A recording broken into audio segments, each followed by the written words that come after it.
আসসালামু আলাইকুম বন্ধুরা, কেমন আছো? তো একদমই নতুন ইউনিক একটা রেসিপি নিয়ে চলে এসেছি তোমাদের মাঝে, ওল কোপ্তার রেসিপি। তো আমি ওলগুলো সিদ্ধ করে নিয়েছি, আর ওলে দেওয়ার জন্য এখানে আমি নিয়েছি পেঁয়াজ কুচি, ধনিয়া পাতা কুচি, পেঁয়াজ বেরেস্তা করে রেখেছিলাম আগে থেকে, আর এখানে ছোলা ডালের বেসন নিয়েছি, টমেটো কুচি, লবণ, হলুদ, ধনিয়া, জিরা আর মরিচের গুঁড়া নিয়েছি, কাঁচামরিচ কুচি নিয়েছি, লেবুর রস দিব এর জন্য লেবু নিয়েছি এক ফালি, আদা রসুন বাটা, 2টা তেজপাতা, গোটা গরম মশলা, এগুলো আমার লাগবে।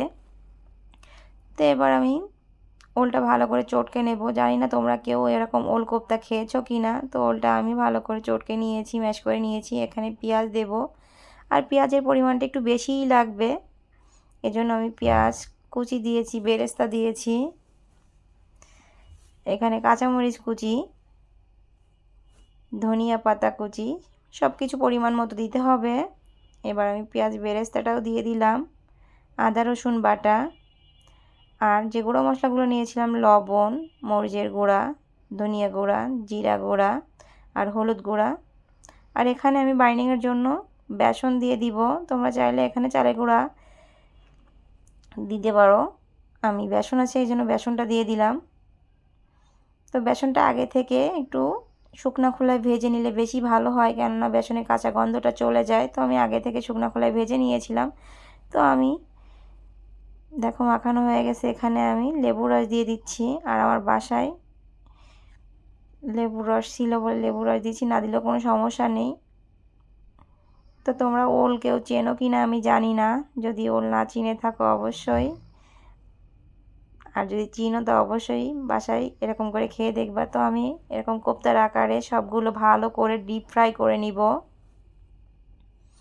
এটা মুচমুচি করে ভাজতে হবে, এরকম মুচমুচি করে ভেজে বিকেলে নাস্তা হিসাবেও খেতে পারো, এটা অনেক মজা হয়। আসলে আমি বলতেছি, তোমরা বাসায় একবার ট্রাই করে দেখো যে আমি সত্য বললাম না মিথ্যা বললাম, খেতে এত মজা হয়।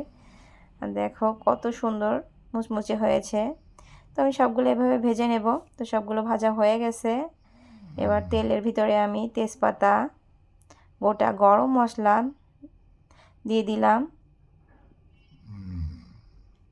তো এটা ভালো করে ভেজে এর ভিতরে পেঁয়াজ কুচি দিয়ে ভালো করে লাল লাল করে নিতে হবে, আদা রসুন বাটা। তো আমি আবারও বলতেছি, যারা ওল চেনো না তারা আসলে বুঝতে পারবা না, আর যারা ওল খেয়েছো তাদের বলতেছি।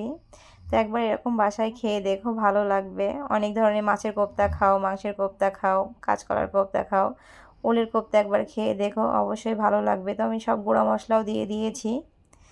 এটা ভালো করে কষিয়ে নিব, নিয়ে পরিমাণ মতো পানি দিয়ে দেব। তো এটা ফুটে উঠেছে, এবার আমি কোপ্তাগুলো দিয়ে দেব। আর কোপ্তাগুলো খুব ভালো করেই ভাজা আছে, বেশিক্ষণ মানে বেশি সময় লাগবে না এটা করতে। তো এটা আমার হয়ে গেছে। কিছুটা কাঁচামরিচ দিয়ে দিচ্ছি, ধনেপাতা, আর নামানোর আগে আমি উপর থেকে বেরেস্তা দিয়ে দেব। তো এটা আমার হয়ে গেছে। তো দেখো এত সুন্দর হয়েছে দেখতে। তো অবশ্যই কমেন্ট করে জানাবা ওল কোপ্তা রেসিপিটা তোমাদের কেমন লাগছে। তো যারা এখনও আমাদের চ্যানেলটা সাবস্ক্রাইব করনি, অবশ্যই চ্যানেলটা সাবস্ক্রাইব করে আমাদের পাশে থাকবা। সবাই ভালো থাকবা, আল্লাহ হাফেজ।